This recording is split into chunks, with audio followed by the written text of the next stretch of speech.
You know, the Durham thing, I think, shows with great clarity Trump really was spied on. You know, people said he was crazy when he talked about that. You know, at the Trump Tower, Jim, at his one of his apartment buildings on the West Side where he did not live.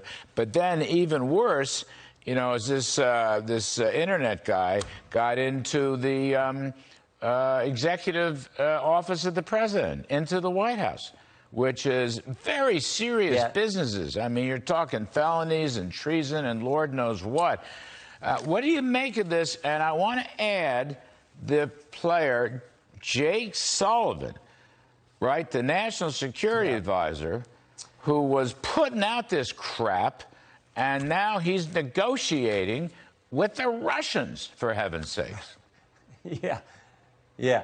No, I think the first takeaway is we were right about this all along. President Trump was right when he said in 2017 he was being spied on. Bill Barr said it in 2019. He said spying took place and there was a basis for his concern about the spying. So, and each time that those statements were made, the press and the Democrats, oh, no, that's not true. Well, we knew it was true. And now, of course, Durham has more than confirmed that. And he's pointed out the fact that it goes right to the Clinton campaign.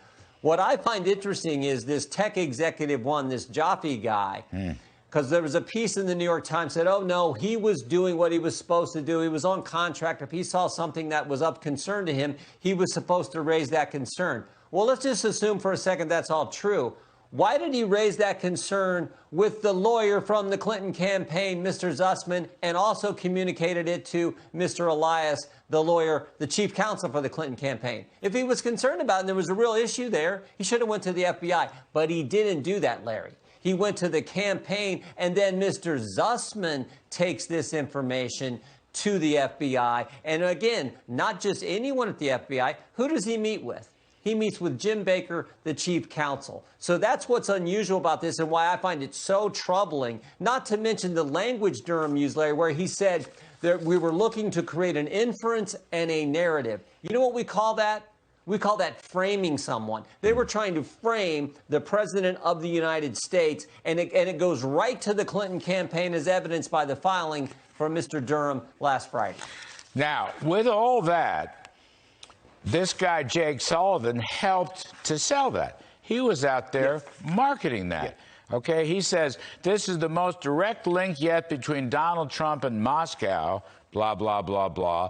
And then he says, I love this. This is, he said this publicly, computer scientists have apparently uncovered a covert server linking the Trump organization to a Russian-based bank. Well, that's what you just described. That's this guy, Jaffe. He's no computer scientist. He was engaged in that. He had servers. He could infiltrate the Internet, and he went right into these Trump places, including the White House after the election. And this guy, Sullivan, is out selling it. My guess is, Jim Jordan, Sullivan helped to sell it to the FBI. Sullivan helped to sell it to the CIA. You know, he helped to sell it to the DNI as well, because he was a foreign policy guy.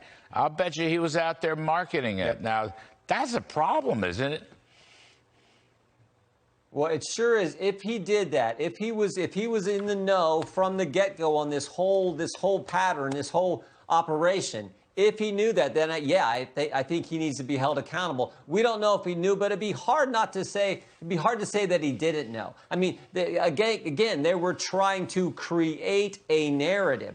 If he was in on this from the start about creating this narrative to frame not just anyone, but the major political party's candidate for president, and then the president-elect, and it looks like this went all the way into the time when President Trump was actually president after January 20th, 2017. So if that's all true, of course he should be held accountable. We don't know if all that is true, but the fact that he was tweeting about it in a timely way seems to indicate he might have known. We'll just have to see what Mr. Durham comes up with. No, you're quite right.